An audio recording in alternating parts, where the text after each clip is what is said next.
Hello there, mathletes. Welcome back to Math Jamboree. In this video, we have another AP Precalculus type of a question from the topic of polynomial functions and complex zeros. Let's solve this one together. The polynomial function p of x equals x minus 5 times x squared plus 6x plus 9. Which of the following describes the zeros of p? A. P has exactly two distinct real zeros. B, P has exactly three distinct zeros, real zeros. And C, P has exactly one distinct real zero and non-real zeros. And D, P has exactly one distinct real zero and two non-real zeros.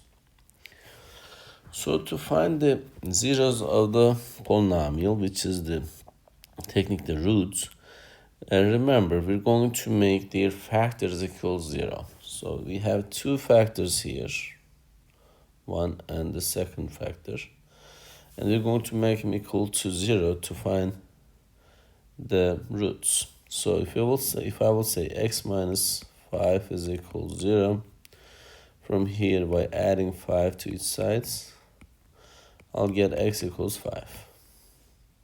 So this is our first real zero. And the second one, we have x squared plus 6x plus 9.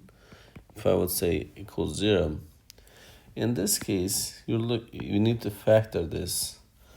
So this becomes x and x, and you're looking for the factors of 9. When you multiply which numbers, that's going to give you 9, but when you add them, that's going to give you 6.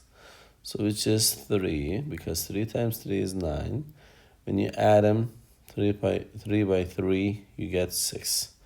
So therefore, if you will write the factors side by side now, that is equals to x plus 3 times x plus 3 equals 0. So if x plus 3 equals 0, by subtracting 3 from both sides, you will get x equals 3. This is the same thing actually. I'm gonna just show you in here doing the same steps. X equals -3. This is -3, by the way. So we have found 3 roots, but 2 of them are exactly the same. So as unique roots, we have 5 and -3. This tells us that distinct, like it's a real different.